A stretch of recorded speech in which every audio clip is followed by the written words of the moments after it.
కూటమి ప్రభుత్వం తన మనుషులకు విలువైన భూములు దోచిపెడుతోందని మండిపడ్డారు వైఎస్ఆర్సీపీ అధికార ప్రతినిధి కారుమూరి వెంకటరెడ్డి. ఉర్సా అనే ఊరు పేరు లేని కంపెనీకి విశాఖలో 60 ఎకరాలు కట్టబెట్టారని ఆగ్రహం వ్యక్తం చేశారు. 3000 కోట్ల విలువైన భూమిని చంద్రబాబు తన మనుషులకు అప్పనంగా కట్టబెట్టారని ఆగ్రహం వ్యక్తం చేశారు. లోకేష్ బినామీ కిలారు రాజేష్ వందల కొద్దీ డొల్ల కంపెనీలు పెట్టారని, రాష్ట్ర ప్రభుత్వమే ఆర్గనైజ్డ్ క్రైమ్ కి తెరలేపిందన్నారు.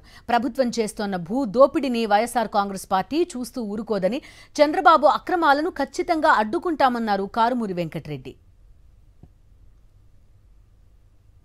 దాదాపుగా ఎకరం 50 కోట్ల రూపాయల విలువ చేసేటటువంటి భూములు అంటే 60 ఎకరాల భూములు అంటే దాదాపుగా 3000 కోట్ల రూపాయల విలువైనటువంటి భూముల్ని కేవలం 99 పైసలకే కట్టబెట్టారు అనేది ఈరోజు క్లియర్గా కనపడతా ఉంది. అంటే మొత్తం అమ్మేశారు 99 పైసలకి. నారా లోకేష్ ఫ్రెండ్, సో నారా లోకేష్కి బినామీ కూడా కిలార్ రాజేష్ కొన్ని వందల కంపెనీలు ఇలానే నెల 2 నెలలు 3 నెలల క్రితంలో ఏదైతే కొన్ని వందల కంపెనీలు రిజిస్టర్ చేసి ఆంధ్రప్రదేశ్ రాష్ట్రంలో ఉన్నటువంటి భూముల్ని కొట్టేయడానికి వేసినటువంటి కుట్రలో భాగం ఇది ఆర్గనైజ్డ్ స్కామ్.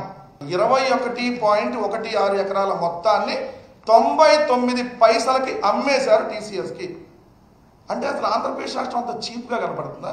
ఈ టీసీఎస్ పేరు చూపించి ఈ టీసీఎస్ వెనకాల కొన్ని వందల డొల్ల కంపెనీలు పెట్టి ఈ ఊరు పేరు లేనటువంటి ఏదైతే పనికి మాలినటువంటి కంపెనీలు, ఇది ఎవరైనా కంపెనీ అంటారు ఉర్సా అంట. ముందు దోచిపెడతారు, తర్వాత పంచుకుంటారు, తర్వాత తినుకుంటారు.